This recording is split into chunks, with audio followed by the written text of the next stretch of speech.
Those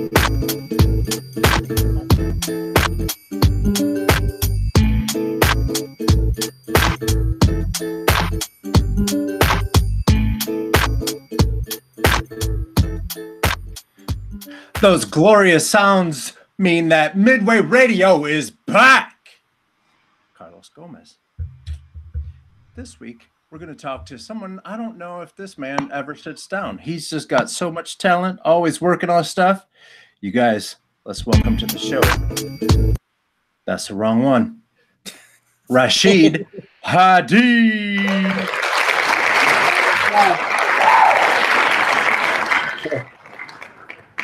What's up, everybody? Yeah, so welcome to Midway Radio. It's like Netflix, but instead of a $13 billion budget, we have DJs. DJs like DJ Sean Doe. Yo, what up, everybody?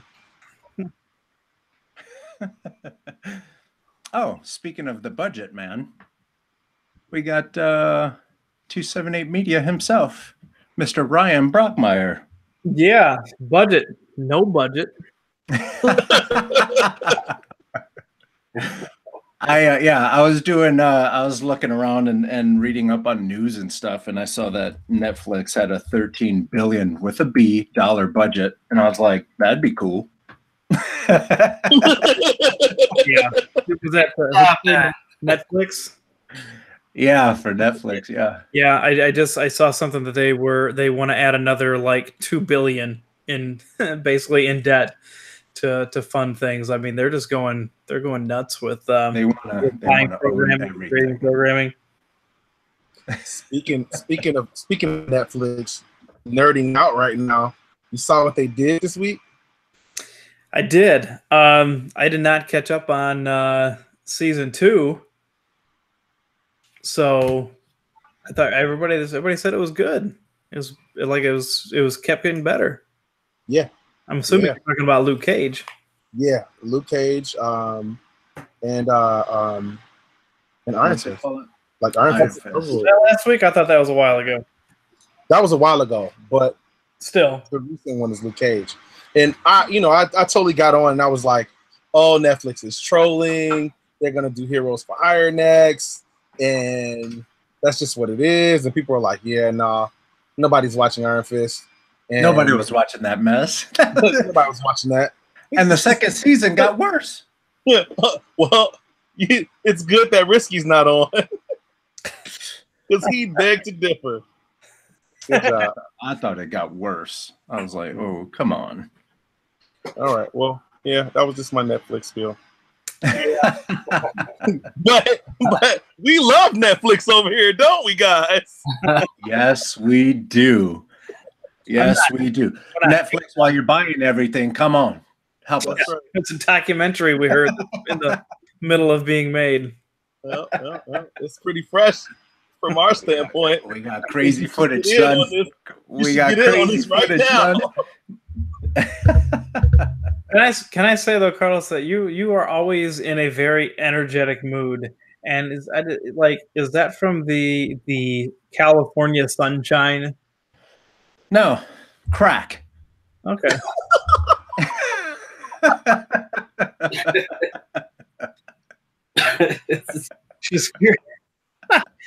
Just curious.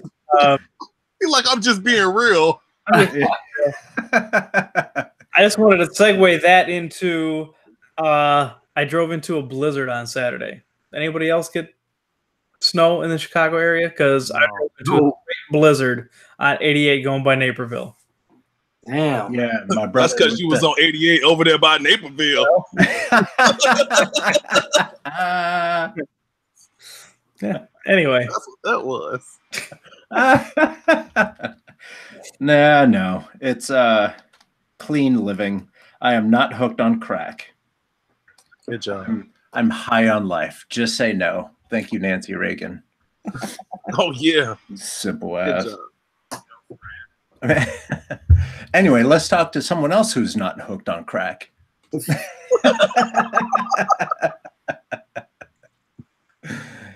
What's up, sir? How's it going? My apologies for the melee that we call Midway Radio. got them crack beats, man. So I'm used to Right. having a little paraphernalia around or two, So He said I'm cracking beats. I love it. I love it when we get on the producers, the artist, like the music artist, because like you can totally tell that you are in your working environment back there. I see the records, I see the mic. yes, sir. This is That's the your lab, space. the home lab right here. Is that where you do a majority of your work? Yeah. Majority taken care of right here. Beats, mixing, mastering, all of that.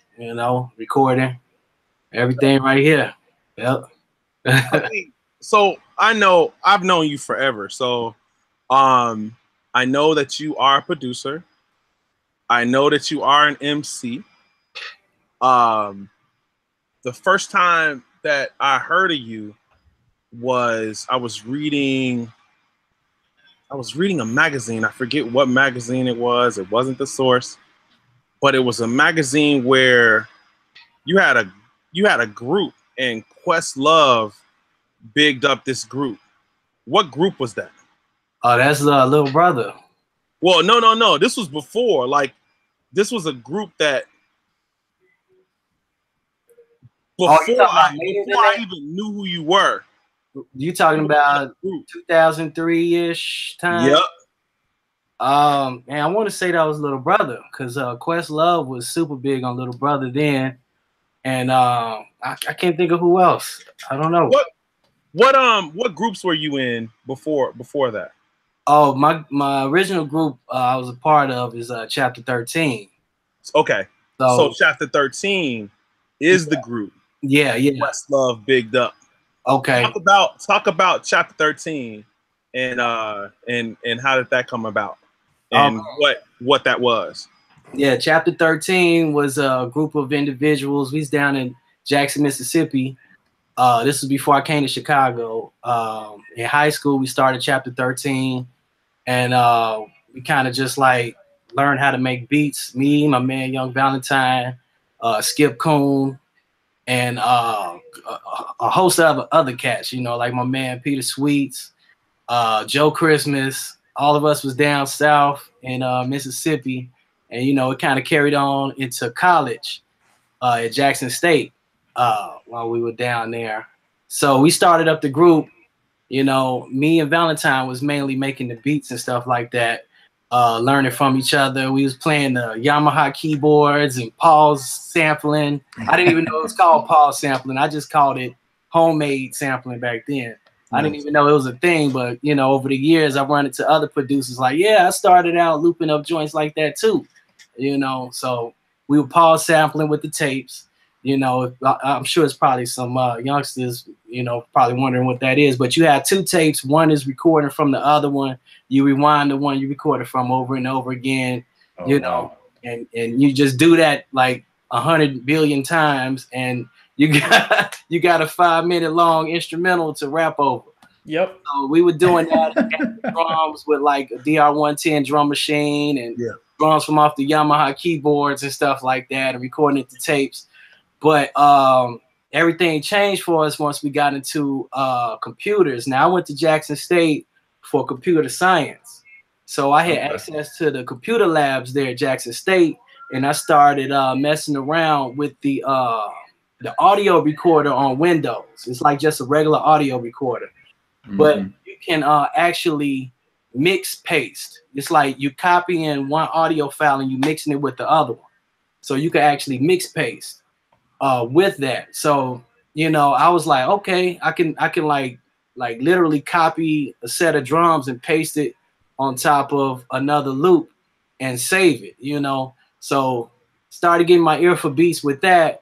But what changed my life is when I was introduced to Cool Edit 96. That's what changed my life. So, and I found that in the computer lab at Jackson State, messing around. Because I was like, man, it got to be some kind of software out there that already does this. What I'm like forcing this small little program on Windows is not even meant for that, So found Cool Edit, that just completely changed my whole perspective, because we went from the tapes and playing like Yamaha keyboards to actually experimenting with drum breaks and other producers' drums like DJ Premier, Pete Rock, High Tech. You know, like you might have a little open drum here. We chopping the drums up and stuff like that, making our own beats out of it, our own, original beats out of it.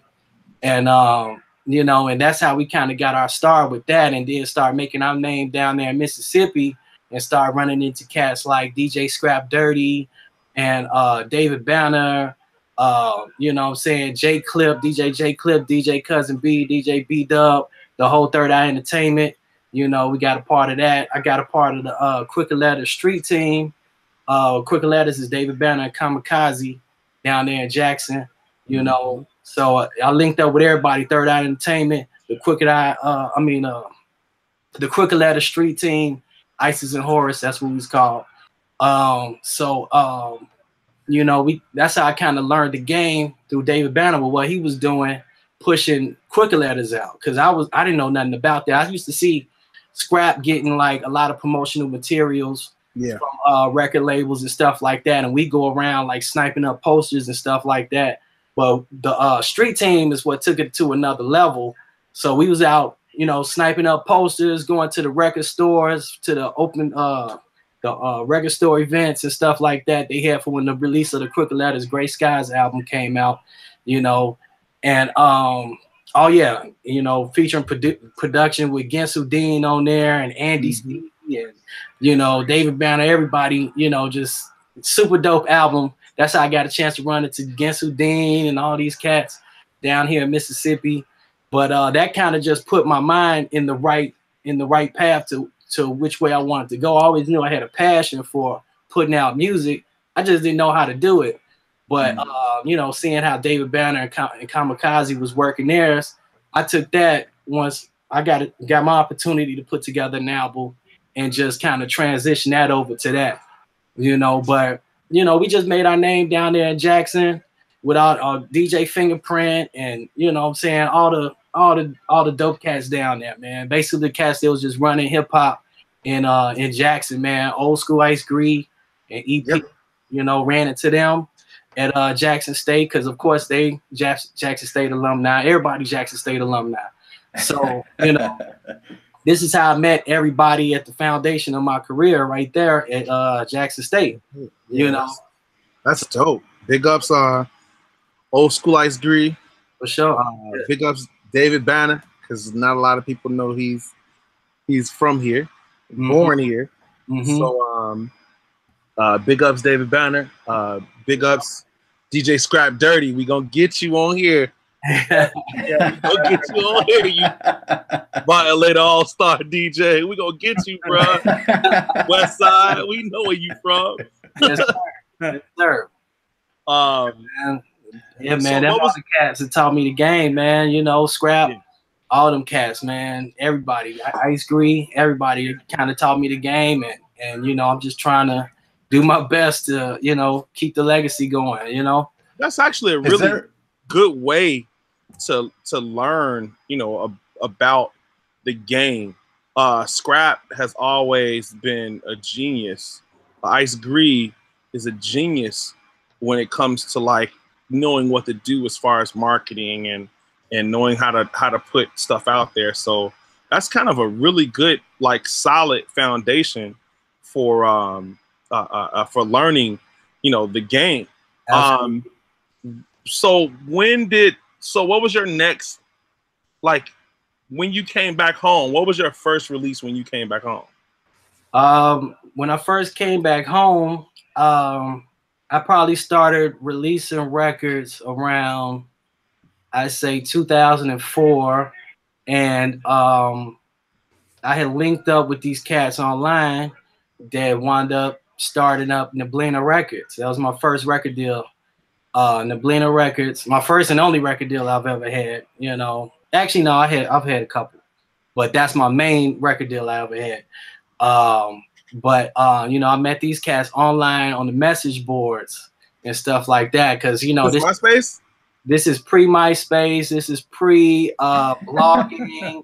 This is pre all of that. You know, it started out on the message boards. OK Player, The Lesson. Yeah. On Justice League. You know what I'm saying? Sumish.com. You know what I'm saying? Like, you know, the dudes that set the foundation for where it gave people the balls to actually start up a blog and start putting people music up because, you know, they're getting people to come to their site. They need the artist's music to get people to come to the site, you know. Right.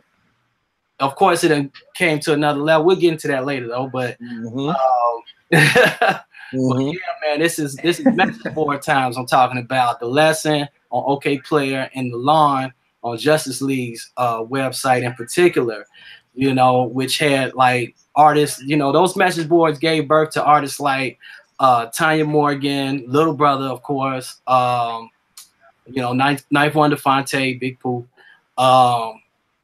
Who else? I Am Nobody, you know, Midas. Away Team, I think. Away team. Yeah, all them cats. Crisis. Everybody was all in the mix on that. You know, Crisis is a super underrated producer. Man, absolutely, man. Crisis, man. I like Crisis beats better than Ninth Wonder. There, I said it. Man, I probably tell you the same thing. Ninth will tell you the same thing. This is taking nothing away from Ninth. I'm just saying my personal opinion. Yeah, man. Yep. Crisis get busy, man. I would never go beat for beat with that dude, man. You know, but yeah, man. So like, you know, it was a foundation for a lot of super dope artists, man. It's even more like Random, Mega Ran. I mean, there's so many artists that was there in the mix, and we all just putting our music up there, letting each other hear it and stuff like that. So I ran into, you know, Dave Jeffers and Ricardo, you know, Rico Law, you know, these dudes were like, I don't know, they were on another level with that thing, because I don't even know how you utilize the internet back in these days to even spread the word when there's no way to spread the word yet, you know? Like, so not everybody had internet. Man, not even everybody had internet. Like, seriously. Like in Jackson, in Mississippi, like nobody even had internet yet. That was already cracking a little bit here in Chicago. But so you know, I met these cats on the message boards, man. We vibed and they really enjoyed the music. And there was one song in particular that they liked, and it was a song called The Rebirth. It's a Chapter 13 song. You know, with me and Young Valentine on it. And that song pretty much is what got everybody's attention. That was my first song that I ever released, you know, publicly. And that ended up being the first single. That Watching My Moves, let me see, it was The Rebirth, Watching My Moves, and Demons. They all was the first songs to come out on a compilation called Definition that Nablina Records put out, and it featured artists like Legacy on there, the Away Team, a lot of cats from North Carolina, K-Hit, you know, featured a lot of dope cats from there, man. Shout out to all them brothers, man. You know, these cats I've been around since the day one of my career, man. You know, because I first pretty much established myself in North Carolina first. From Chicago, you know, people here in Chicago didn't even know about me yet. So that's what helped me out when Little Brother first was on their first tour. No, I want to say their second tour here in Chicago, because, you know, I'm making a name for myself in North Carolina. I ain't stepped foot on the soil yet or nothing. So, you know, I run into them after the show. I got like a little demo CD in my hand, you know, with my number on it. Gave him the CD, and I actually had on a shirt that said Rashid Hadee on it. And they looked at my shirt. Oh man, I heard of you before. You ain't you with Nablina Records? So I was like, yeah, cool. So they was like, all right, cool. We're gonna check you out. Sure enough, the next day, get a phone call from North Carolina. It's Ninth Wonder on the other line. I'm like, whoa. You know, and these, you know, they still making a name for themselves. So, you know, they not even like super duper big like that. They killing the underground though, you know. But you know, so that kind of established the relationship with me and Little Brother early in both of our careers, you know. And So from there, we released, since we started, people was messing with us, Chapter 13, we released the Chapter 13 records next. So we released Watching My Moves 12-inch, So, we went from the files straight to the physical product, the 12-inch records, and that was up in gramophone and all of that, Nice. Yeah, but so that led to our first release, which was an album in mixtape format. So that was Nevermore's Asylum, and that's the one and only like Chapter 13 release, to date. That was my first album to come out, But of course, everybody, they was rocking with me tough, and I wound up being able to release my own solo album, which was Dedication. Dedication came out in Japan first in 2005, and then it came out like refurbished, revamped, just beefed up in 2007 in the US. So man, did the Nablina Records push that? Did they put that out too? Yeah. Nablina Records put all of that out, but the first original version of Dedication that came out in Japan, it was released with P-Vine Blues Interactive out there in Japan, and joined with Nablina Records.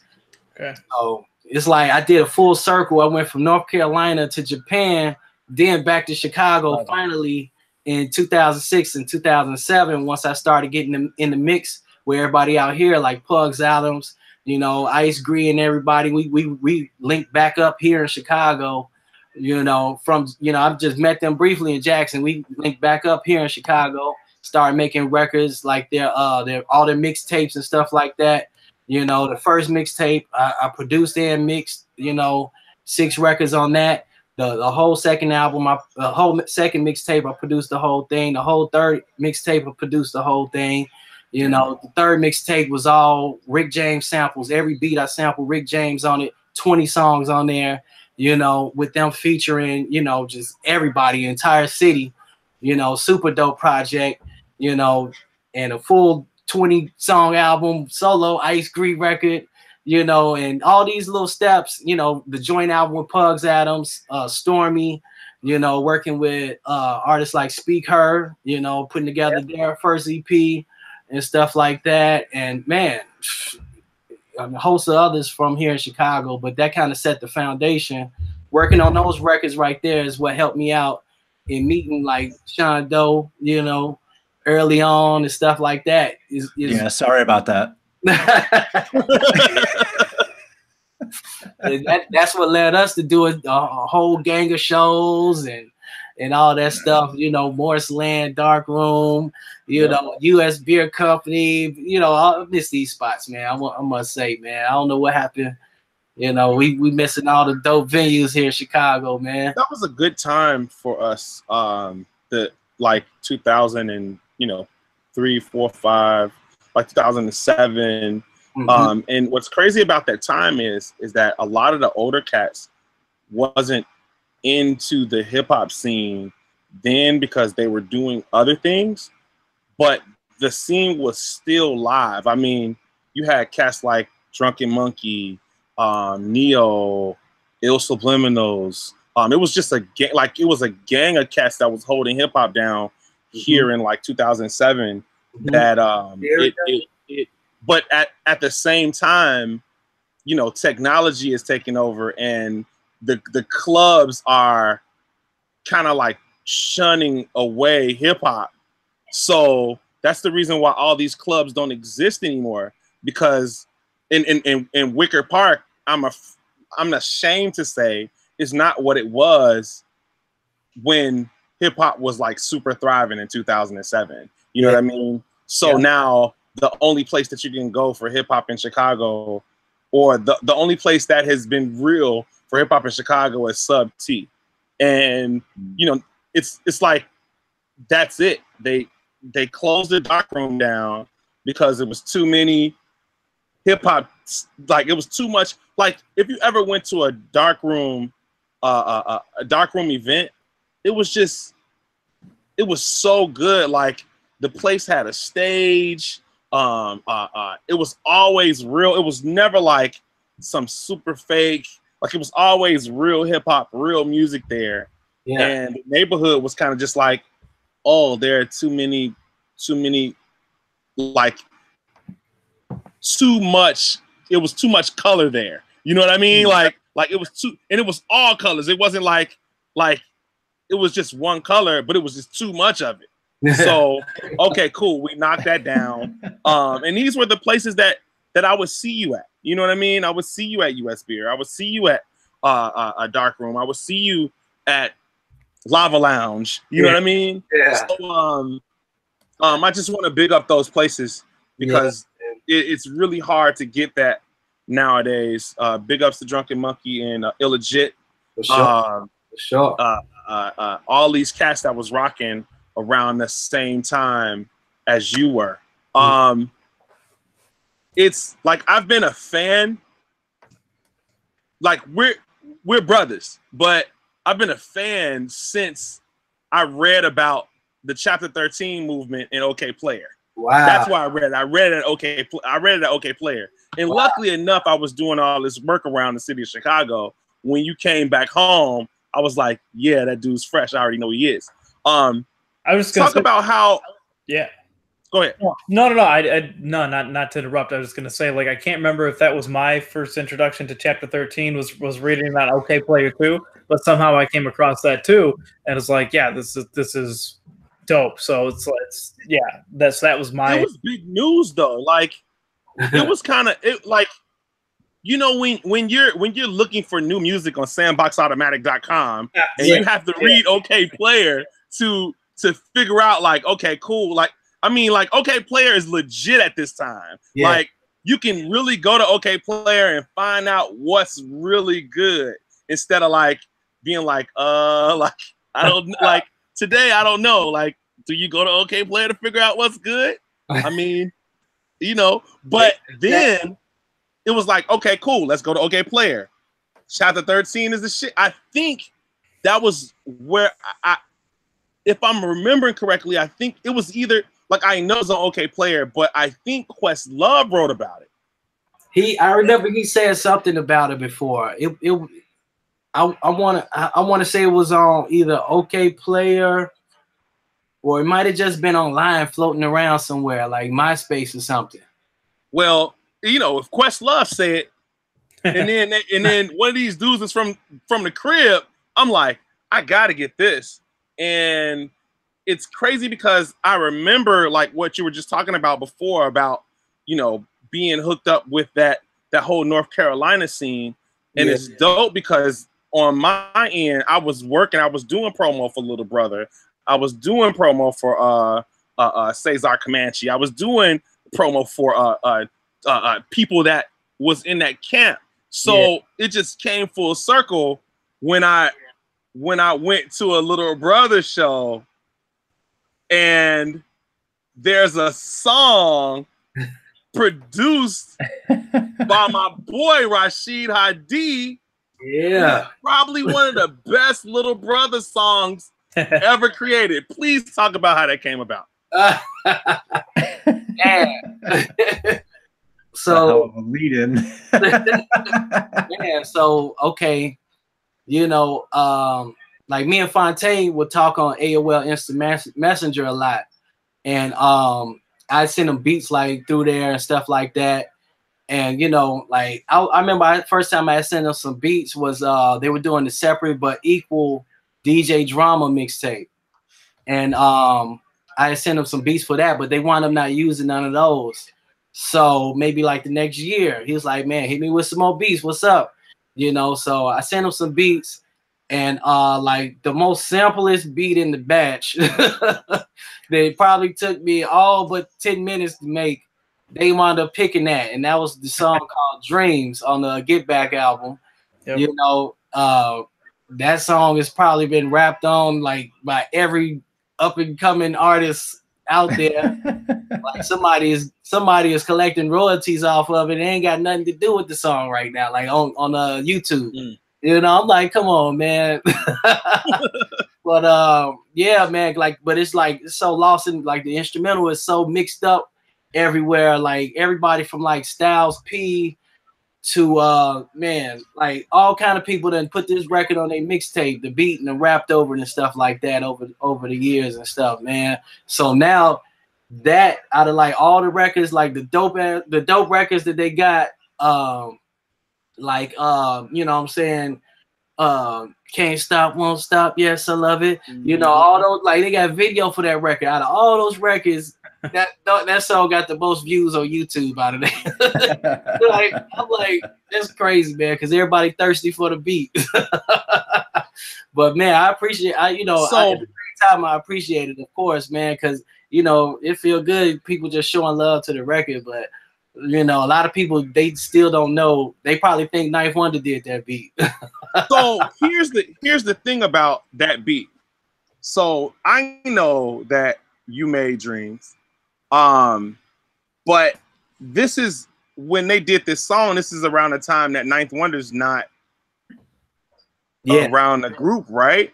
Yeah. They had parting ways after the joint on Atlanta came out. Minstrel Show. After Minstrel Show came out, you know, Ninth Wonder was doing his more production. You know, he getting Grammys with Mary J. Blige and doing joints with Erykah Badu and stuff like that. So Jay-Z, you know, he had to focus on his career and stuff like that. So he stopped touring, I think, and then they kind of just parted ways and then agreed to do one last Little Brother album. That was Get Back. So, you know, yeah, I'm so glad I got a chance to get one in there, man. While they was doing it. It's so crazy because that beat, it has the Little Brother element to it. So I know people could think that Ninth Wonder did it, but it was almost kind of like, yeah, this is the style that they will rap on. This is stuff that they need to rap on. Like, this is kind of like Ninth Wonder on steroids. Like, if Ninth Wonder was leaving, my thing would be like, get Rashid Hadee to do the rest of the albums because it seems like that's the formula right now. Like, okay, cool, Ninth Wonder's not, but this song Dreams is so hot. I mean, I've seen a slew, like I remember going to, because I did promo for Little Brother albums for years, like I think since the first one. So because I used to do promo for ABB Records. I seen seas of people go ape shit when Dreams come on.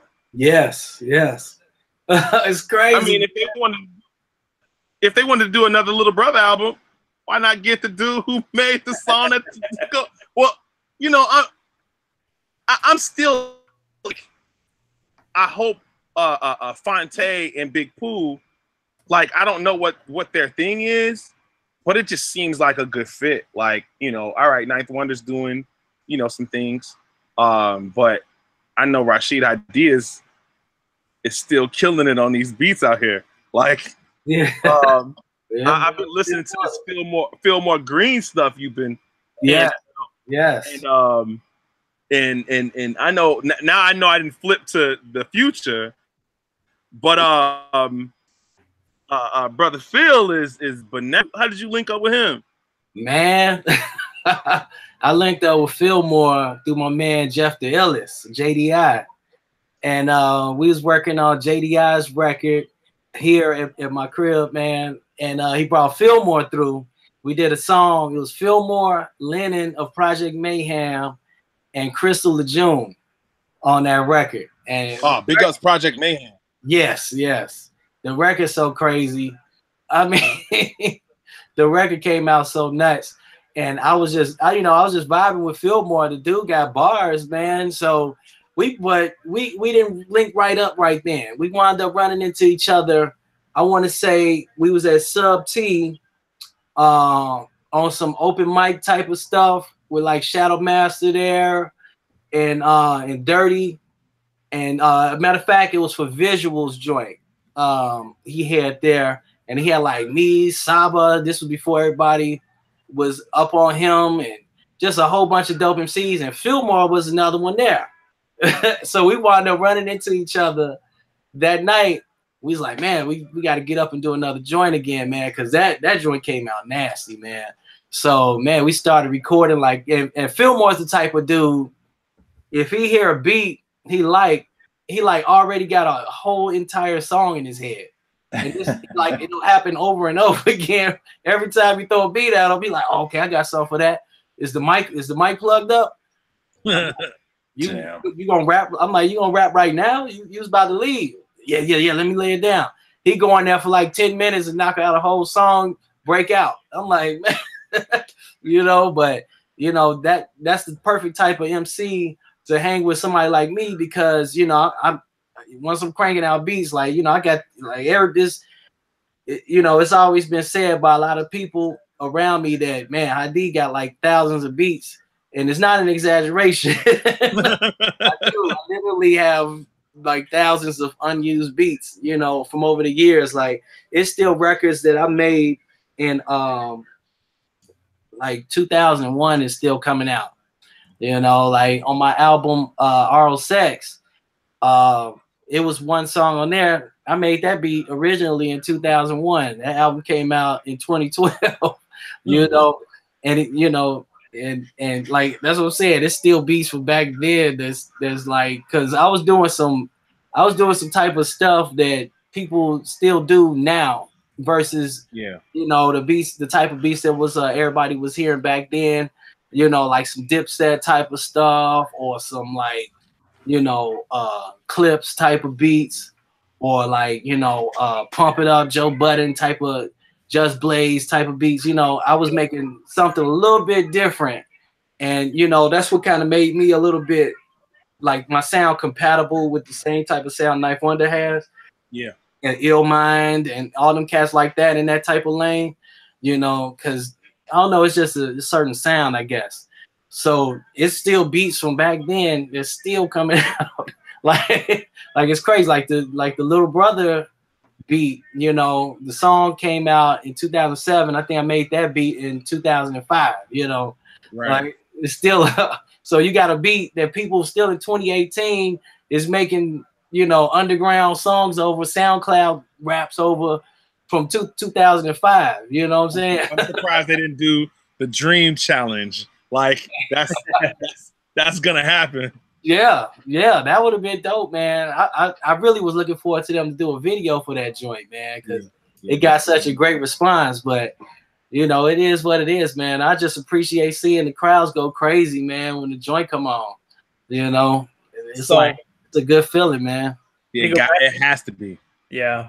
When you go back to some of those songs, do you do any reworking or anything, or maybe changing up some drum sounds, or doing anything to I don't want to say update, but just to change, or is it like, are you putting out what you did back then?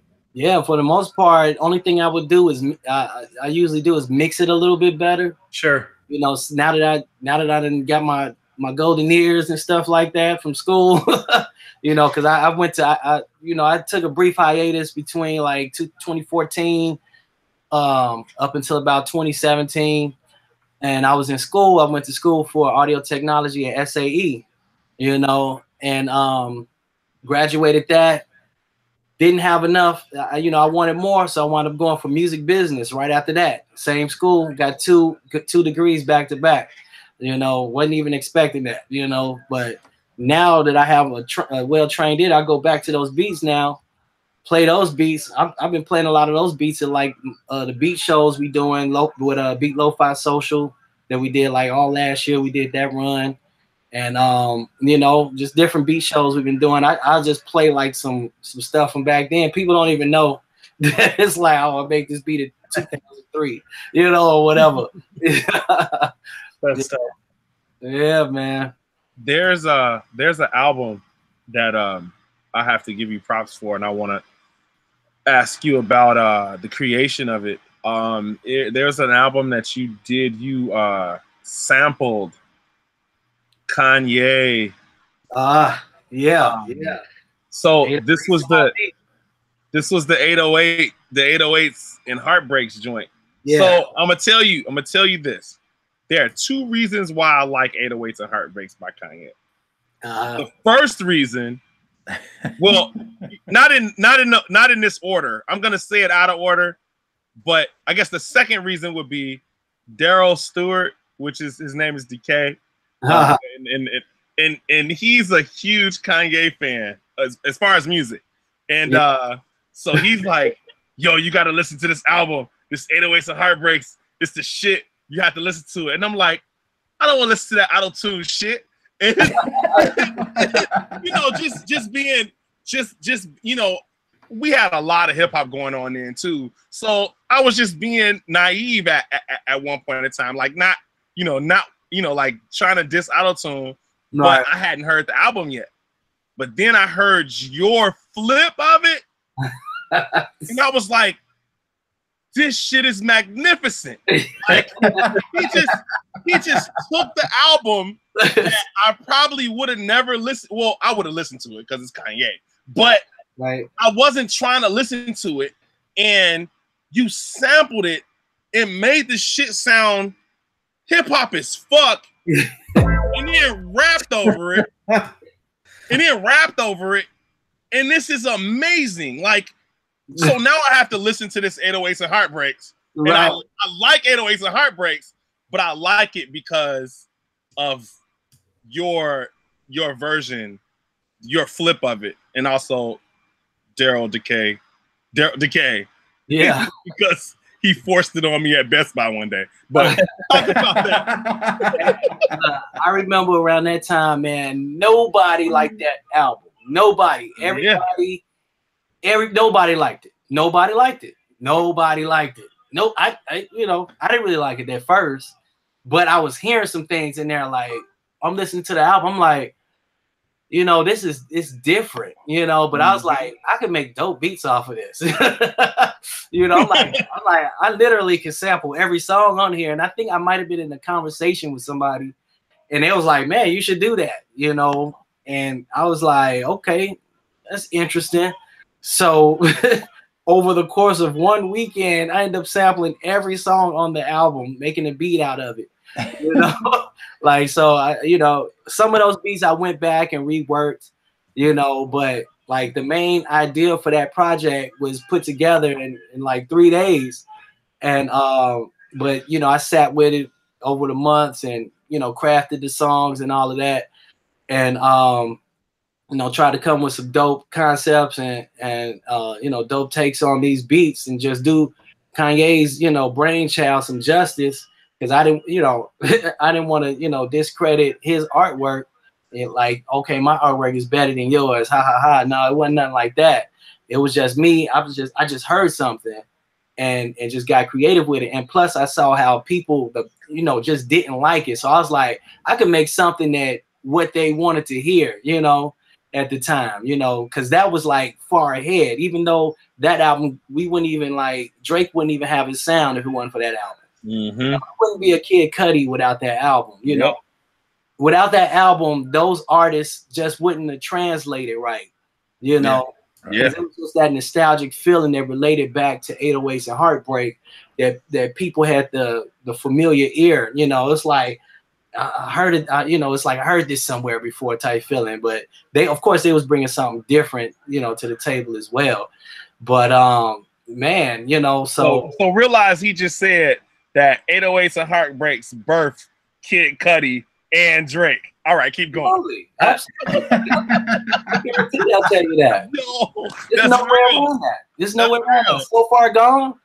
That's my favorite. That's my favorite Drake project. You know, aside from the mixtape that came before that, as far as bars go, but as far as full just sonic, you know, experience, So Far Gone, man. But So Far Gone wouldn't have been So Far Gone without 808s and Heartbreak.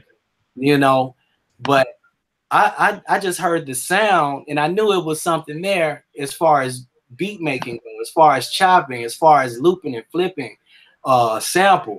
And, you know, of course, I wanted to keep it Chicago and feature my homies on there like Prime Meridian and Pugs Adams, you know, Decay. Mm-hmm. I got up on the last 2 songs, you know, because I flipped that the live recording of that American dream twice on there, you know, and that's not even something that should be flipped, you know. But I you know, I love the way that project came together, man. You know, oh yeah, I can't forget about my homies Augustine and Melatonin. Yep. You know, came through and rocked it. You know, but man, after it was all said and done, man, the project, man, people really, really mess with it. You know, I hate that they took the link down, because this is before Bandcamp and all of that. People were still making the little media fire links and all of that. Yeah. So, man, I'm talking about it got up to like 12,000 downloads, man, on there. Wow.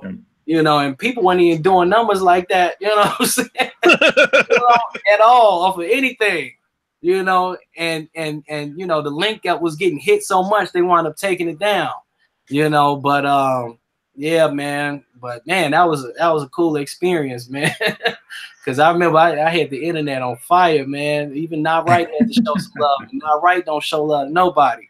They email just it just go into the dark pit straight to hell. We email them. Like, you know, they like I take that Kendrick Lamar though. You know? That's right. That's right. Yeah, them blog days, man, when the blogs was popping and stuff like that, man, that was some crazy times, man.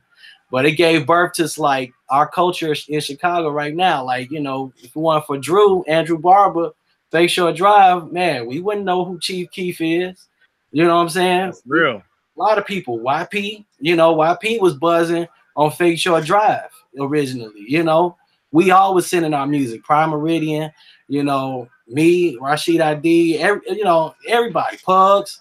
That was a good time though. Like that was a good time to birth the birth of the blog. It was a great time. Like it was a really good time then. And respect to that time too, because you know, people did respect the culture in some form of fashion when it first came out. For sure. So yeah, big up the birth to the birth of the blog and what the blog did for rappers then. Yeah. So you know, you gotta respect it. It's what it is now, but you know, for then I remember that time. I remember when bloggers would come to events to find out about the culture, because a lot of those bloggers really didn't know what the fuck the culture was. So they had to come to us, the people that was doing the culture, to figure out what it was. Oh, why is this person good? Oh, I want to write about this person because other people need to know about this person. Yeah. So that was how the blogs sprung up, because other people wanted to learn about the culture and not leave their fucking computer. Like, you know, a lot of we got to think about this now. Like, you know, a lot of people to come get culture, they got to come into some places that they might not feel too comfortable in. You know, they got to be around some people that they might not feel too comfortable being around. So can I say that then maybe they shouldn't be a part of, or be a part of the culture then, if they want to, you can't be a part of a culture from your couch if you're afraid of it, right? Well, I'm gonna tell you something. However, unless it's 20 degrees below zero, then culture can kiss my ass. I'll see you in the summertime. Windy City Balls, like, yeah, I'm not going out today, bro. Like, it's up to my door. Like, it's not happening. I think in some form or fashion, you are definitely right the way it should be, Ryan. But at the same time, it's been happening like this for ages. Like, right. Like, I don't disagree with that at all. I'm just kind of bringing it up from, you know, from a cultural standpoint. From a cultural standpoint, no, it's. I mean, that's the truth. I mean, there's no. I'm not going to be, you know, like old man and hate on what the kids are doing or anything like that. But there is, you know, that's one of the things about hip hop, is that it's an immersive community for a lot of people, and it's kind of like you're either hip hop or you're not. And for people to go, oh, that's cool because I like the music, or that's cool because I like this thing or whatever, and I'm just going to write about it on my computer while I, you know, while I'm here wherever you are. Right. You know, here's the thing though. So we got history where, you know, there are cultures that spring up. People come, you know, kind of exploit the culture, bring money into the culture, kill the culture, kind of. You know, it happens all the time. But what I will tell you is that in some form or fashion, the culture always finds its way. Like, it finds a way to spring new culture. So, and I've noticed this through, you know, just being Black in America. Like, you know, it's just something that happens. And right now, what we know as hip hop, there's going to be another part that's like culturally it's coming about, as far as like, you know, struggle and you know, just things that's happening on the streets with the cops killing just innocent people, and you know, just all these things are happening, and people need to write about this. People need to sing about this. People need to, you know, they need to make music off of this, because it needs to be, the story needs to be told. So I know there's a lot of mess out here because of big money, big corporations, blah, blah, blah. But yeah, I see the culture in it. You know, I even see the culture in drill music. Like I even see that, you know, so, and it'll happen. You know, the day that culture, it's coming back. So don't give up, old man. Don't give up. Because as a DJ, I see it. You know, as a DJ, I see it. And it's a good, you know. No, I don't disagree with you. I'm just trying to look at it from a different perspective. Sure. With that, because another way that I also think about it is from, you know, are we to the point with hip hop where, you know, we're 40 years into it, where, you know, it's some like blues and jazz and rock, like all that started from a pure place, for lack of a better term, and then at some point it got to be where it just kind of got, again, appropriated, maybe for lack of a better term. Sure. And it got integrated into what we consider like pop. So like there's a lot of pop music from the 70s and from the 80s that technically could be considered rock or soul, but it's not that. It's pop that's been influenced by that. See, that's where I think we are now. There's absolutely a hip hop culture around, but as far as all the stuff that what people call hip hop, to me, we're into the point now from a musical perspective is that it's pop music that's been influenced by hip hop. Like it's been around for so long that it's now ingrained in that. Because like you can hear pop, you know, influence in, you know, in other people that aren't considered rap or hip hop type thing. So I guess I'm saying like as much as we, you know, we would talk about some of these artists that are, you know, that are still, you know, popular on Spotify and on, you know, YouTube and whatever else. Mm-hmm. Is that still hip hop culture, or is that pop that's been influenced by hip hop from being around? So for about 6 years now, I've been calling popular music that the powers that be dub hip hop, because that's exactly what it is. Like, just like you said, it's popular music, and it's only popular music because, and it's not, well, so it's definitely not hip hop. It's a form of it. You know what I mean? Like it's kind of like, I don't want to say bastardized form of it, but it's definitely not, it definitely does not have the formula of what hip hop would be for us. Right. It's not hip hop. They're just rapping. They're just doing raps on there. It's not necessarily a hip hop song, but it's featuring like a Taylor Swift or somebody. Like right. And we say, oh, she made a hip hop record. No, she didn't. Right. She had some raps on there, you know. Right.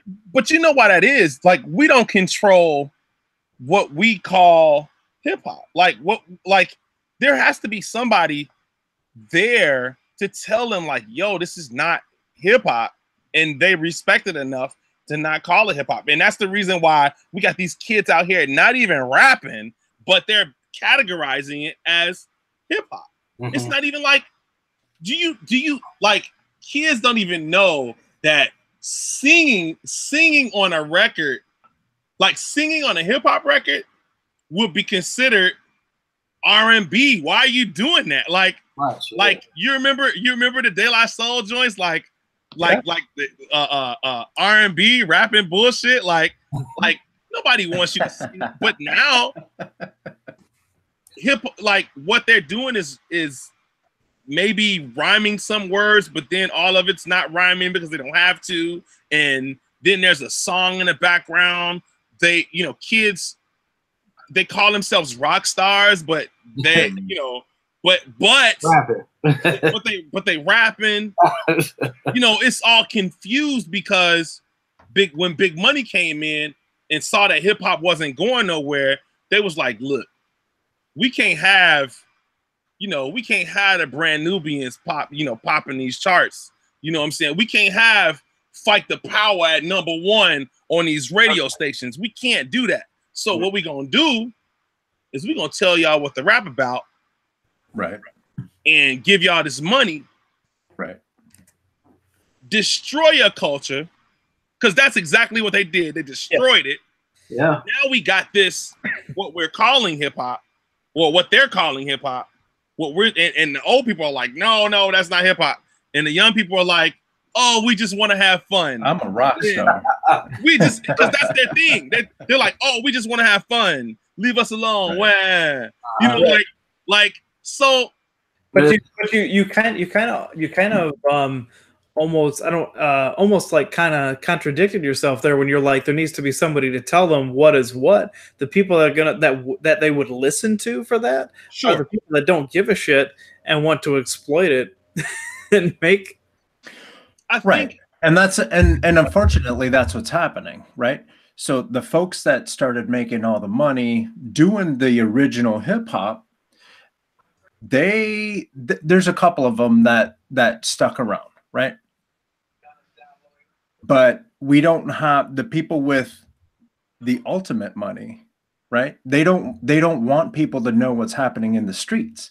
They want everything to be, oh, go rap about this car, because they don't want to know, right? Because sorry to say it like this, but that 1%, those white folks, they don't want to hear our moans and groans about having to eat fried chicken and waffles, right? Right? They want people to know about bitches and caddies. Yeah, but it wasn't. But at one point they did. I mean, Public Enemies. I'm not going to say their biggest fan base, but they had a very large white following on that. Sure. So that's so back to what you were saying, Doe. Is that you get to that point where somebody's like, oh shit, now we got these other people and these people listening and chanting for what they're doing. Okay, we need to shut that shit down. Yeah. How did you? I mean, really, just think about it. How did you learn about the plight of black people if it wasn't for Public Enemy? Yeah. You know what I mean? And they did that on purpose. They had these shows teaching what, like, people did not know. I mean, white people was oblivious what the heck was going on with black people until Roots came out. When Roots came out, hold on. Like, oh shit, this is what we did. And it goes even farther than that, because today we got live Facebook feeds showing black folks getting fucked up by cops, and white people are like, you guys just get over it. Oh no, they're not just get over it. They're pretty much like, oh, if he just did what the cops said, right, then he wouldn't be getting jacked up. If they would have just complied, like, what more complying do you want? Right. Pull over, hands on the steering wheel. My man's pickup truck was broken down and he was standing like this and still got shot. Yeah. So the big thing is that, and we get into this because this is definitely, revolution is definitely a big part of hip hop. And what's crazy is that we have this big lack of it because in the 2000s, you know, first of all, when it first began, they were like, "Yo, it's not gonna last. It's not gonna last." That N-word shit is not gonna last. Like it's gonna go away. The radio stations, WGCI, oh, we don't play that crap. You know what I mean? Like call it out. You know what I mean? Now it's a different thing. So when the big corporations got into it, it's pretty much like, all right, cool, change the setting. They changed the setting so much that we lost revolution in hip hop. But now, because all these things are happening, you're seeing like there's hip hop out there. Like, I mean, you know what like when I found out about Capital Steez, and I found out about Capital Steez after he passed away, and I wish I wouldn't have, because he was the example of what hip hop really truly is, and how it comes from revolution, like how it comes from just being a black kid or a kid of color or a kid that believes in revolution, like that's the way, you know, hip hop is. Like when Joey Badass first came on, like they was praising him for sounding like 93. You know what I mean? So it's still out there. It's cats out here right now. I mean, I'm about to do a show with a kid this weekend at Emporium. Ugly. Ugly is bananas. Chris Crack is bananas. Like I can't wait to do this show. But it's out there. It's just it's got to find its way. Big Spencer, that's my dude. Yeah. Both of them. Yeah, man. I mean, so what? All right, back to Rashid Hadee. What new projects you got coming up? Because I'm really looking forward to all that, and I'm coming through for some beats, son. So, you know, plenty of them, man. Plenty of them. But man, yeah, man. But no, I feel you. I'm passionate about this hip hop music, man. You know, and all we pretty much saying is, you know, when everybody fell into all the formulas and all of that, you know, it was happening in the 80s, but it really got exaggerated in the 90s. You know, formulas like, okay, this is the strategy to make a hit type of thing. Nowadays, it's like everybody, okay, all we need to do is rap at this pattern. You know, this is the flow. We need this type of beat. We need to sound like great. Song out, you know, and they just churning out records. But that's why I feel the need to continue just to make original sounding material stuff, you know, just dope beats and dope rhymes, man. That's all people want to hear. You know, like they want to hear a crazy beat that makes them feel good and nod their head, dance or whatever, with some clever lyrics that'll make you be like, oh, you know, laugh.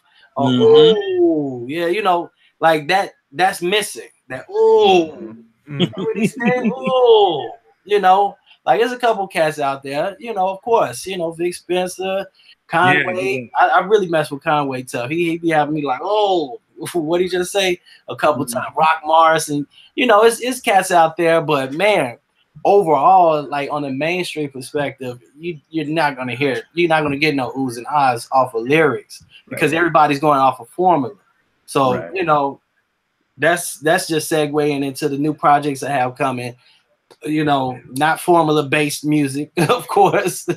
Maybe it should be. I don't know. You know, hey, maybe I'm the dumb one here. I don't know. You know, but you know, we got project from my man Neek coming up, Quez Bar. We're finishing that up. He produced he did all the beats on there. You know, I'm helping them, you know, mix it and get the sounds, you know, proper and sounding good. You know, so we're finishing up his album. We also have a group project, me, Neek, Fable, and Sincere. You know, NRFS. That's what's on my shirt right here. NRFS. You know, these once we get first show. You know, after the project drop, that's when these will be available. Fresh little shirt. You know what I'm saying? So the NRFS project will be coming. Fillmore Green. we got his project coming, Chicago, Third World City. You know, super great, super dope story based album, you know, concept, you know, from beginning to end. It's like a train ride through Chicago, you know, the experiences. Even you hear a lot of our accent, you know, all through the album. You know, like it's if somebody from out of town would be like, yes, this is a very Chicago record. Like that's what Fillmore just put together. Like I'm talking about resurrection level type of very Chicago. You like I'm talking about that. You know. But yeah, man, Fillmore Green. Eventually we're gonna get this Prime Meridian Rashid Hadee record out. What? Yeah, that's coming. Several. It's about time. Jesus. That's next up. That's next up on the mixing side. So we're gonna get that mixed and mastered and out there. You know, dope videos, of course. You know, of course, we're doing the Culture Power 45. You know, you see that right there on the pen, Culture Power 45. You know, we're releasing all physical projects. We've been doing this since last year and actually year before last. In November, we kicked it off. And we've been going every single month, dropping vinyl, and every joint then sold out every month. You know, every time, every whoop. You know what I'm saying? Mm-hmm. So, you know, and you know, mainly 45s. We released 2 12-inch, you know, full-length records, Fruition, you know, and what's the other joint? Yeah, I'm having a brain fart. But yeah, man, Culture Power 45. You know, doing all of that, man. That's shout out to Taiwan Davis, Infinito, you know, everybody involved with that, man. So, you know, and of course, you know, I got the radio shows doing Check the Scoreboard Radio with Fillmore Green, Mm-hmm. you know, and I pretty much do the music for it mainly. I'll chime in here and there, but you know, I'm providing the background of nice audio treats, you know, from the finest producers from Alchemist to Alchemist, Knife Wonder, Knots, all kind of stuff playing in the background, man. So it you know, it's for the sports fans that's big on like hip hop, like dope hip hop, like, you know, oh yeah, that beat is fucking sick type of hip hop, you know. But and also I got Vibe Makers Radio, which is live beat making and producer talk, you know. So you know, first show we had Sly A and Fifth Element on there.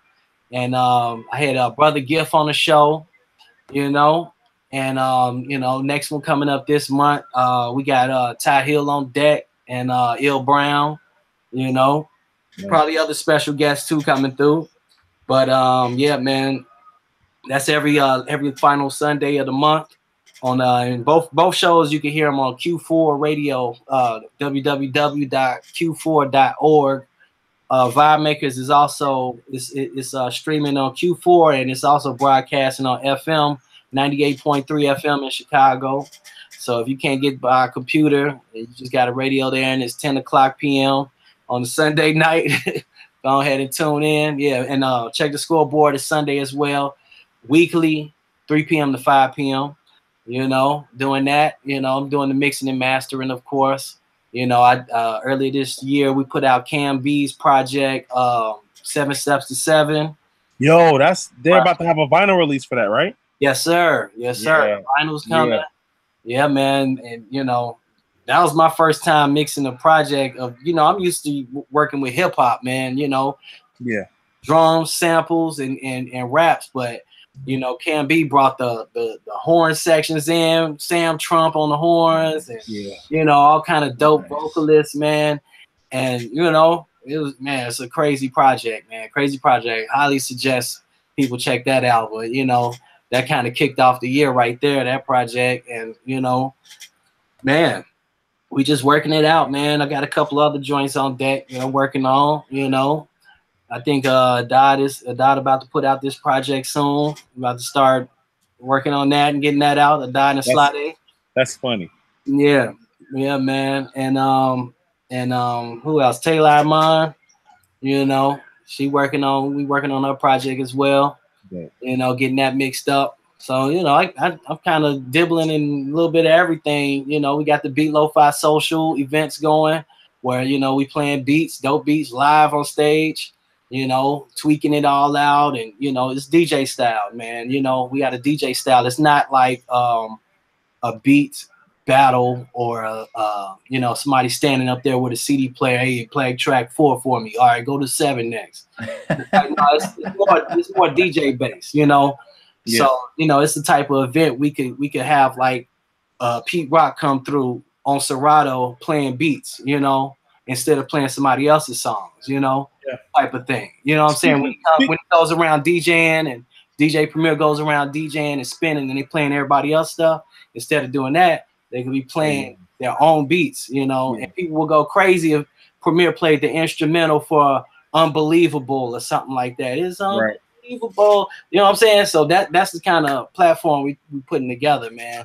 You know, so yeah, man. I was remembering, did you ever play Dance to the Drummer's Beat? Did you ever do that? Yes. Classic. So I come from an era of like that. Like, I don't think I've ever seen a beat battle as intricate as that beat battle, man. And it's some heavy hitters. It's amazing. It's amazing how that started so many years ago, but there's not been that formula hasn't even. Like, even the Red Bull, like, they couldn't even master that. Like, no, like, it's not the same thing. Like, when we're talking Kenny Keys and Tall Black Guy up there, like, you know, come on, man, that's beyond a beat battle. That's like just a audible assault. Like, you just get like everybody when they beats come on. It hits everybody. It's not hitting your competition. It's hitting the crowd. Like, oh, everybody just lean back like that when the beat drops. The Dance of the Drummers DB, like, it's nothing ever gonna no. Like, come on, man. Battle Tech. What's my man name? 11. What's dude name? 1120? 1120. You know, 1120. So 1120, I've been trying to really find where.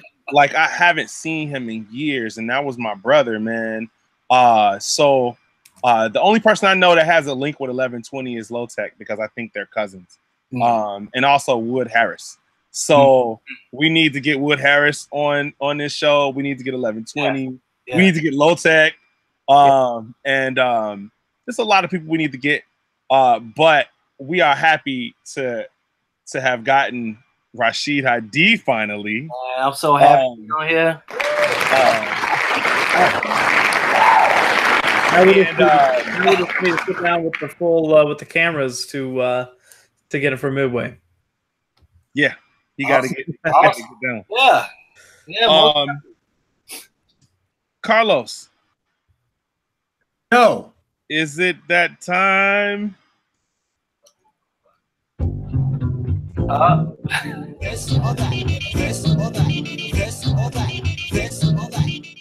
So this is the segment of our show that we give you 2 choices, and it's this or that. So I think my this or that will be ASR 10 or MPC 2000 XL. MPC 2000 XL. He said it like, how dare you ask me that? Hey man, I ain't got the XL, but I got the 2000 right here.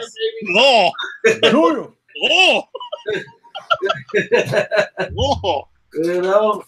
Yeah, man. I didn't see that big motherfucker over there in the corner. There's all kind of beat machines going on, man. I know it is. I'll be using everything. That's dope. Hey, I got one. Would you rather rap or produce? Actually, I would rather rap. You know, actually, I enjoy rapping. I just like the expressive side. The main thing is when you're on stage and you get a chance to just black out and step outside of yourself. For me, that's no better feeling, because it's like you don't have to think, you know, it's just your mind is on autopilot. And that's like, for me, it's kind of like a high, you know, It's like, you know, you stepping outside of yourself and you just like kind of just looking at yourself like, man, just going in. Just did that. Yeah, that just happened. Have you ever been in a situation where you just drop, like you're maybe battle rapping against someone and you drop some bars on them and the whole crowd was just like, holy shit, and you like made them quit? No. I don't think I've ever battle rapped like in person. Like I've done diss records before, of course. Yeah. Have you done diss records? Why have I not known about this? I do have an unreleased diss record. You know, coming at you, Tekashi 6ix9ine. Coming at you, Tekashi. No, this is way back. You know, it was a little tension between Legacy and you know, my crew. I remember specifically, this was before Against Houdin was really known, and I was you know, I was trying to share his music on the message boards and all of that, and my own music too. And you know, Legacy was, you know, he wasn't rocking with it. He was like, this stuff don't have no place around here. You know, don't be putting this stuff up on here, blah blah blah. You biting, blah blah blah. You know, when we doing our own thing, you know, we just spreading the word of the music. So, you know, I was gonna come with some fire on him, man, but I didn't. Rashid was like this. Hold up.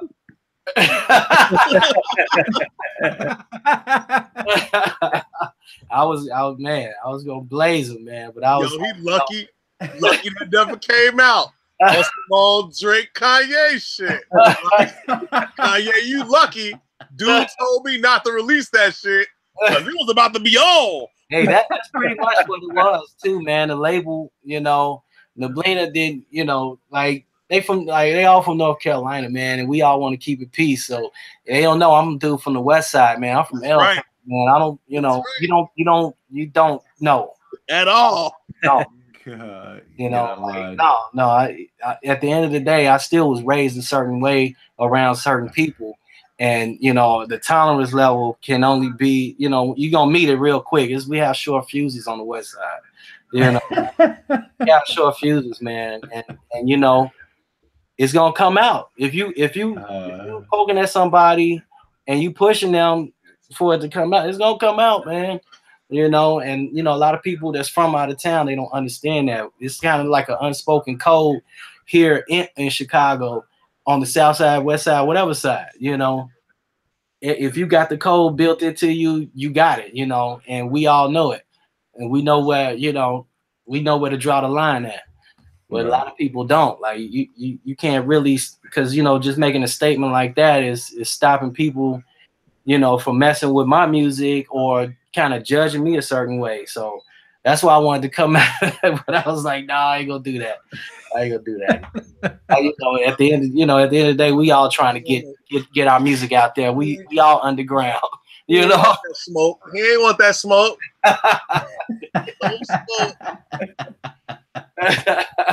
But nah, you know, when it comes down to it, nah, I don't do any rap battles and not like I couldn't do the Murder Mook thing, like, you know, just acapella, just, you know, talking about how I'm gonna just shoot you up or whatever with the cloud. I can't, like, no, that's not really my lane. My lane is more like, you know, a message over a decent beat, you know. Right. Yeah, some kind of. You never peed on anyone. I play. He doesn't know that story. That's a story for another day, bro. If I ever peed on it, No. We are not going into this R. Kelly section of. We will not do that. Oh man. Yo, but speaking, you just said something about Murder Mook, and this is just random tangent. Did you see Joe Budden's against Hollow the Don? I didn't. No, I didn't. Okay, look that up. back. Was it like a while, like years back? I don't know how long ago it was, but I just saw it on YouTube the other day, and I was intrigued by how, I'm not gonna say who I'm a fan of. Like, I watch some of these young rappers rap, and you know, and I got like I like the golden era hip hop shit. You know what I mean? And I was just watching how Joe Buttons was dealing with Hollow and how Hollow dealt with Joe Buttons. And I was just like, personally, I was just like, yo, this kid Hollow is bananas. But people are like cheering Joe Buttons on, like and I'm not saying Joe Buttons was whack, because he wasn't whack. It just, the way Hollow dealt with it was just probably like how I like somebody to murder somebody in an MC battle. Like, I like that versus, you know, the premature stabby stabs that Joe Buttons had. You know, like, I mean, really, like, it's just like, yeah, what was your, like, Pump It Up was just your only hit, bro. Like, what else did you do? Like, but that's, you know, it's neither here nor there. So, especially on that album, he was rapping on that album, man. Yeah. A lot of people, I don't think a lot of people listen to that album because, you know, everybody just gravitated to the hit record. But man, I was messing with Joe Buttons back then, you know.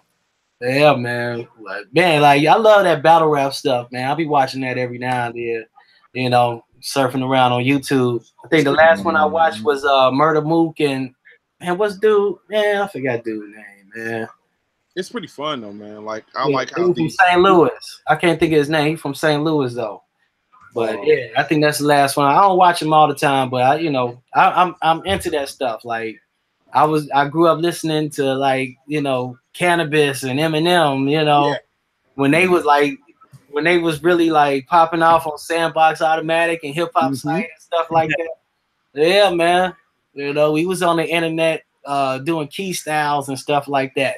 You know, shout out to homegrownhiphop.com. Like, that's nice. A lot of people might not remember that. Yeah, man. Yeah, man. We was on there battling and stuff. But you know, but that's as far as that went. I didn't really enjoy battle rapping. You know, isn't it crazy how the evolution of freestyle, like what freestyle meant to us as youth, and what freestyle is now, like, or battle rap is now. Like, battle rap for us was like, oh, you just come in and you just rap about somebody. You don't even know like much about them, but you take what's going on with them and what's going on at the time, and you just rapping about some shit, and you flipping what you know as far as, oh, I know his name, flip that shit. Right. Like that's why Juice is the king of battle rap or freestyle. You know what I mean? But now it's oh, okay, we're gonna meet at an arena. You get 3 months to look at my credit score. Do 23 and me.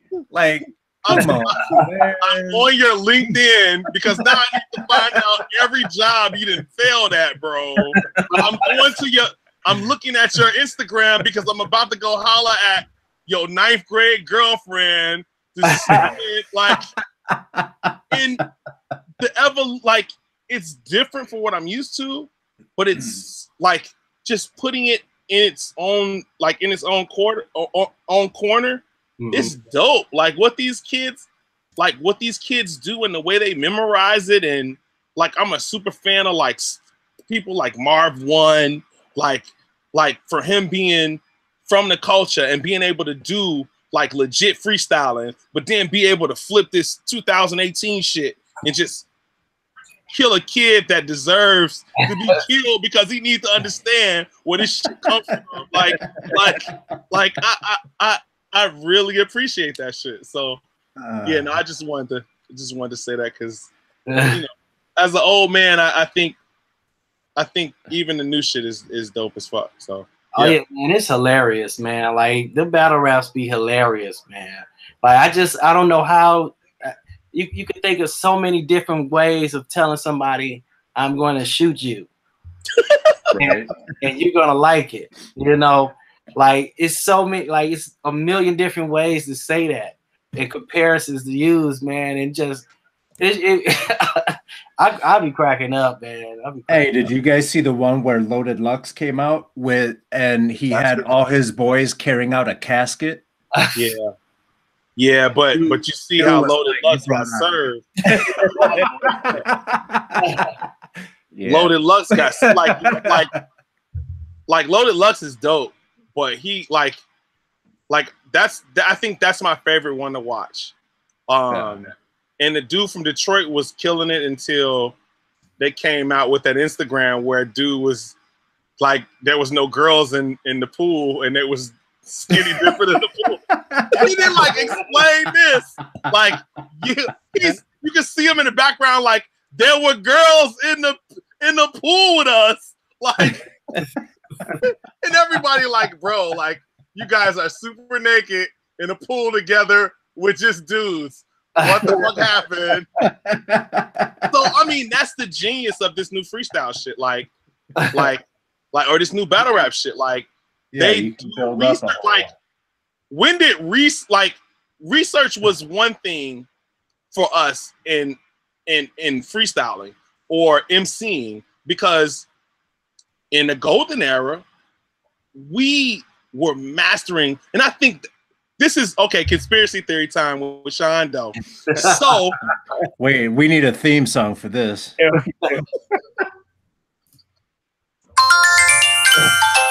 Oh, jeez. Yeah, conspiracy time with Sean Doe. So, do you remember there was a point in time in hip hop where learning words was a thing? Carrying a thesaurus was a thing. Carrying a dictionary was a thing. And I really think around the time when big corporations was like, yo, hip hop's not going anywhere, so we're about to flood money and we're gonna make them talk about other shit other than revolution, and oh, these guys are learning too. Like, you remember there was a time when people of color could not, like, it was against the law to read, but now the music that is about to control a universe is forcing people to read. Like, we're learning the English language better than people who made it. Like, we were using words that even they were like, oh shit, we don't even know what the fuck this is. If they keep going, they're gonna learn how to read these contracts and see that we're fucking the shit out of them. Right. So now we need to throw money at them so they'll stop reading this thesaurus and they'll be like, yo, I'm just trying to have fun. And here we are, 2018. Bam. Bam. I like that. That's the excuse. I like that.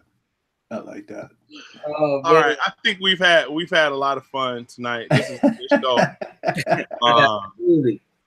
I'd like to thank you for coming on, Rashid. No doubt, man. I appreciate it, man. It's good to appreciate you, man.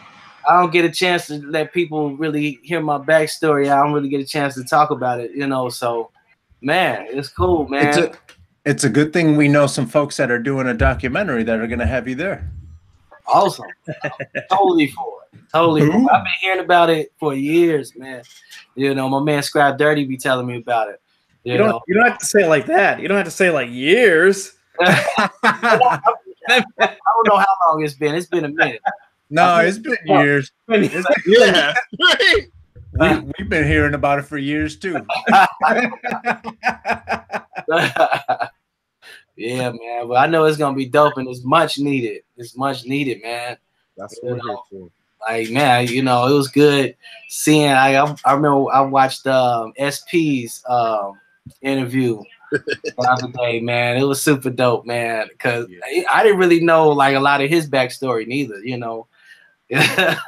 But yeah, man. Yeah. SP did a lot of shit back in the 90s, man. So, and I helped him do a lot of that shit too.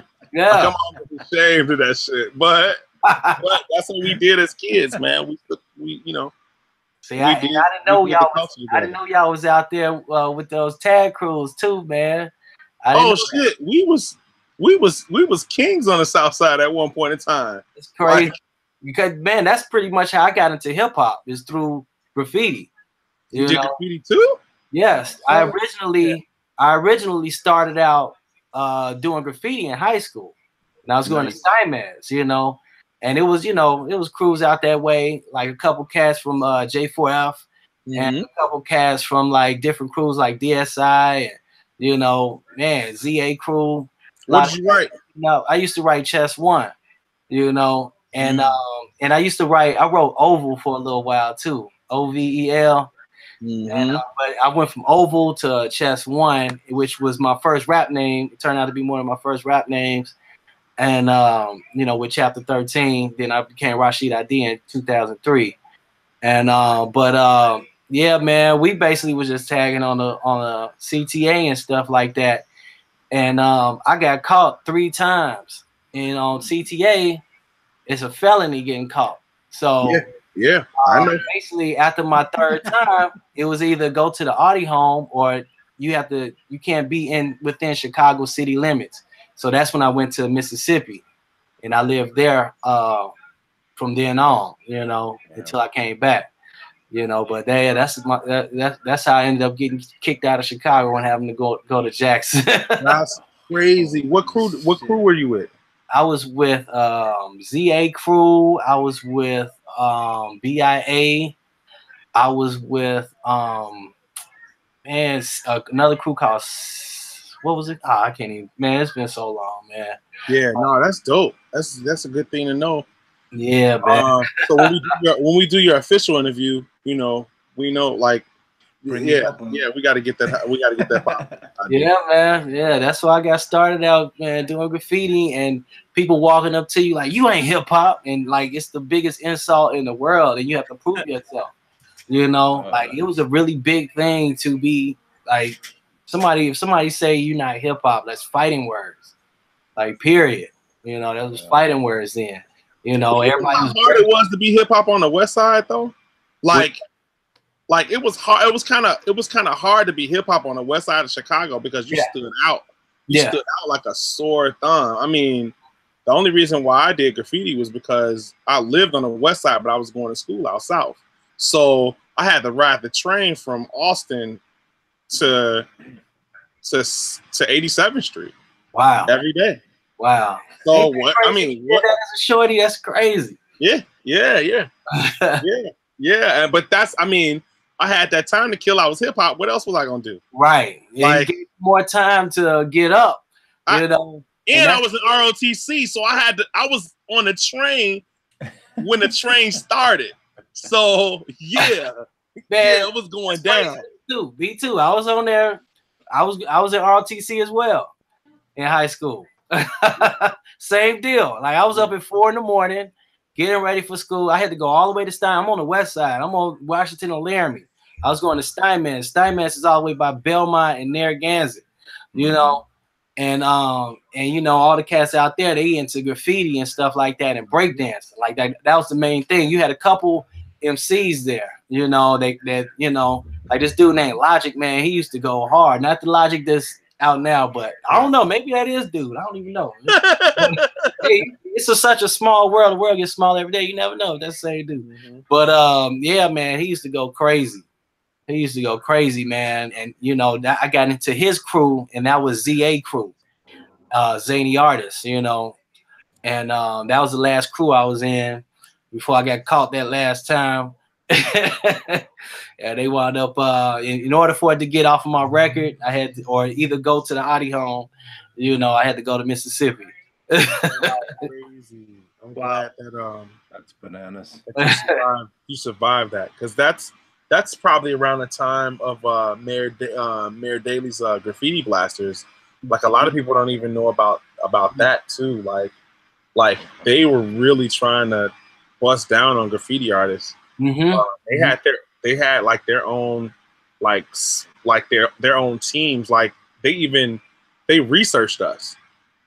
So like every time you got caught, like they knew that you was getting up if you were getting up still. You know what I mean?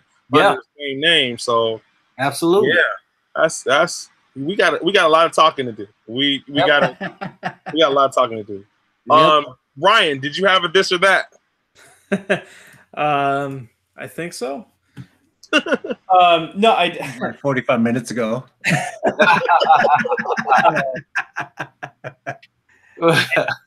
I did speaking. So yeah. So in thinking of rappers / producers or producers / rappers, Mad Lib or JD? Oh, see, you can't do me like that. Can't do me like that, man. I gotta say Dilla though, man. You know, all day. I got him on my wall. Y'all can't see the picture. I got a big picture of Jay Dilla right here on the wall. Yeah, man. But man, Madlib, let me tell you something about Madlib, man. When I first heard Madlib was when the Declaim album came out on Good Vibe. Yeah. And around the same time, Slum Village dropped Fantastic Volume 2. So I kind of got up on them at the same time, but I was leaning more toward Madlib because the Quasimodo joint came out after that. But then Thelonious came out on Common's album, like Water for Chocolate. Yeah. I'm big on Dilla now. I'm like, oh, who's this dude? You know, so I find out he's part of Slum Village, and then I find out, oh, he was doing beats for a Tribe Called Quest. And I'm like, man. So both of them is like them my dudes right there. Like them two, Premier and Pete Rock, like them my guys there. Like they're my foundation, you know, because I feel like, you know, other producers kind of I think you know, I feel like Pete and Preem is and like, man, I could go on for days about it, but you know what I'm talking about. Everybody kind of like Horseman. Yeah, everybody kind of like learned from everybody, like Marley, Marl, and all of them. Like everybody kind of learned from everybody. So then you got like Alchemist after that, you know, or you got High Tech after that, you know, and then you'll get like a Ninth Wonder or something after that, or Illmind, you know, or Crisis, you know, like everybody learned from them, and I kind of learned from Crisis and Ninth and all of them. Even though I was getting down before I heard of them, but after I heard them, I was just like listening to their music all day, you know, all day. Yeah, man. But yeah, man, I got to lean toward Dilla, man. Just, you know, that's the man. That's the man. Word up. That's the man. Let's not go there. You read my mind. I'm not saying nothing. We'll tell you when we are off the. Yeah. Yeah, dude. Thank you for taking the time, man. No doubt. I appreciate it, man. You know, it's good to be a part of what y'all got going on, man. And you know, it's giving the platform for us to, you know, give y'all some background while we here to tell the story. You know what I'm saying? Right. You know, we've been putting down the foundation and doing the shows and stuff like that here in Chicago. You know, for the past, I came in on the tail end, you know, up under everybody else. You know, I'm the young dude. You know? But man, you know, the dudes that's been entertaining people for, you know, a couple decades now, man, and providing their music to them, you know, from Chicago. It's the place. It's the place for it, man. All the DJs, all the MCs, all the producers, everybody. You know. So if people wanna catch up with you on social media, where can they find you?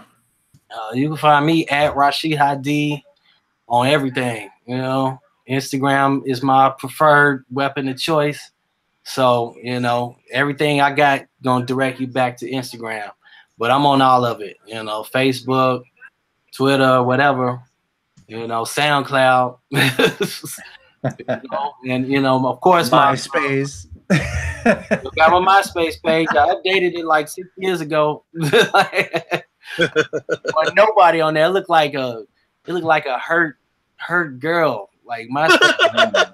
Like it's like she was in a really bad relationship, and dude like hurt her soul, man. You know, it was like dude just hurt her soul, and she just wasn't right no more after that. Like that's how MySpace is. It's crazy that you say MySpace because I have a song with Decay, and I shout out my MySpace page. And every time they play that song, they laugh at me because I'm like, if you want to reach me here. Yeah. And I shout out the worst thing I ever could have done for my rap career. MySpace was the truth. I be arguing with people about MySpace, man. I'm like, look, y'all don't know what MySpace was, man. What MySpace did for a lot of people. MySpace brought artists together. Yes. I first heard of Drake on MySpace with a dude named Nicholas F. I remember they followed me one day, and I heard their music back then. You know, like this was before he even blew up. Like I was like, man, you know, that's why I'm like, dudes like Wiz Khalifa and stuff. You know, like MySpace, man. Like you go to somebody's website, you done customized it and all that with your own colors and everything. Like got it looking fresh, and then you go straight to the page and your music play automatically. So my thing was I would like follow people who I think would like my music, and since all they, man, who the hell is this dude following me? And they click on your page and the music play.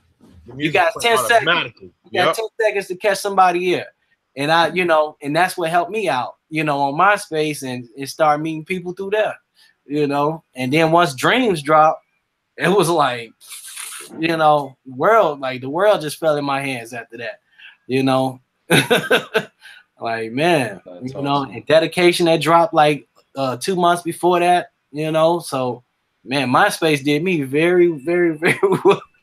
I got a lot of shows through MySpace, man. Could have been getting a lot of money through MySpace. I didn't know what the digital distribution was. I didn't really understand it, but I could have got on that super early back then because they was trying to get people on it. They like, look, boom, here it is, And sure enough, guess what that then turned into? Look, everybody's streaming now. Yep. That's the main, main way records are being listened to is streaming. Ain't no more buying downloads. Like it's done. It's done. Yeah, man. Nice. Shout out to Tom. Shout out. I don't know where Tom is. Where's Tom? Oh shit! No joke. Shout out to Tom. Where Tom go? Tom needs to come back. Bring it back. No Tom. joke. Look up MySpace Tom on Instagram.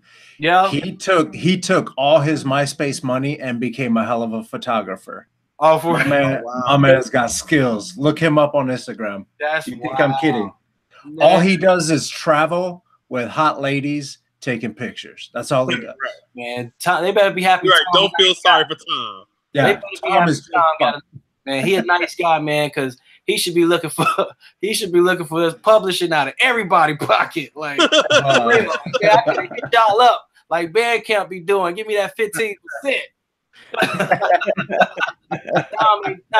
Tom ain't hit nobody up for nothing, man. No. He had no ads. He was everybody's friend. Man, Tom was everybody's friend automatically. Look, they got no friends. I'm in your top 8, man. I got you. I'm holding you down.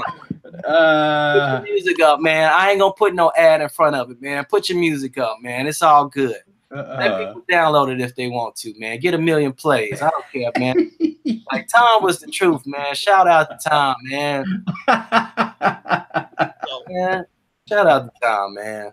Right, Tom was on some real hip hop shit, wasn't he? Yeah, he was. He didn't even know it. He didn't even know he was, man.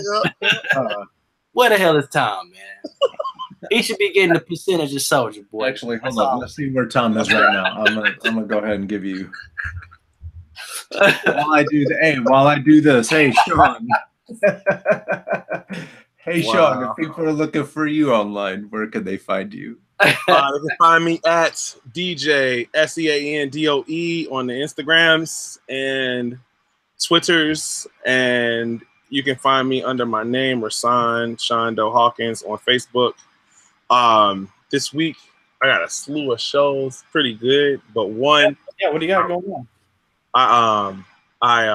So Thursday at Emporium Wicker Park, I am a part of a Kanye West tribute, which is super controversial right now, but we can put What do you mean? politics aside, and What do we you can mean? say that, I mean, you can't front on this man's body of work. There's going to be a live band and artists doing their versions of songs from all of the albums. And I'm video mixing, but I'm only playing all Kanye joints on a 22-foot screen. So it's going to be awesome. Thursday at Emporium Wicker Park. And Sunday at the Stony Island Arts Bank, I do a monthly with my homeboy Shantala. You can come in from 2 to 6. We are opening up the turntables, and you can bring your own vinyl and play in a rotation of DJs who are giving this selection of vibes that they would want to bring. So it's just a good Sunday where you can come from 2 to 6 to just play vinyl to people, enjoying themselves. And it's also drinks involved. So, come through. It's a free event. You can just come, play, and have fun. Enjoy a Sunday. That's either a genius idea or going to be a disaster. Oh, you know what? The first one was awesome. Like, people would just randomly come in and play music. And it was really good. And nobody really knows that the drinks are there. So when there's a bar and, it's complimentary. So it's not like people are like, going crazy. It's, there's a bartender there. He's pretty cool. And you just play music, a lot of soul music being played. And it's the Stony Island Arts Bank, which is an amazing place if you have not been. It's an amazing place. Please go. It's on the south side of Chicago. Yeah. Please look it up. Stony Island Arts Bank. I've only seen photos, but it looks. Oh, it's amazing. It's beautiful. It's a beautiful place. And it's on the south side of Chicago, which I cannot, like, when they asked me to be a part of it, I was like, hell yeah. Like, it's on the like you think it's on Stony Island. Yes. Come on. We need that. Yeah. And it's an amazing place. So please, if you're not doing anything on Sunday from 2 to 6, please come out. It's free. And it's really good vibes. Bring records, bring your vinyls, be the DJ, come through. Nice. Super dope. Nice. So before I get Ryan, I wanted to do this. I told you. Tom is doing everything. Be killing this photo game, son. Wow. What is he last seen in Oahu, Hawaii? Just floating in the sky? Like, what's going on? Boom. Picture. MySpace Time. Don't feel sorry for MySpace Time. And you thought I was playing. Look. And you thought I was playing. Look. Bow. Wow. Bow. Crazy. Come on, Tom. Wow. Tom all right. He all right. Look at. Bow. Tom living life. Tom is just fine. Man. The best life. Tom is living life, man. Look at he don't even put a shirt on anymore. He don't give a damn. It's cold as hell outside. He's like shirtless. Look at. Wow. Can I just point out the fact that he's still using the same profile shot? That's amazing. He got the same. Right? Okay. Like, man, who is this dude, Tom? I'm like, I remember first on MySpace. I'm like, who is this? I was like, oh, okay. Oh, that's who it is. right. The big man. Right. One of my other favorite photographers, Ryan Brockmeyer. Hey, if people are looking for you, where can they find you? 278 Media on the Twitters and Instagrams. The numbers 278 and Media. Yes, sir. You can find me. And of course, Midway, of course, because this is the whole reason of the podcast. So Midway Doc across the board. Twitter, Instagram, Facebook, website, YouTube.com/Midway Doc. MySpace. Go to myspace.com/Midway Radio.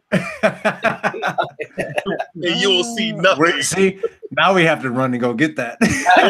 Yeah, we do. Oh, hey, midwayradio.com.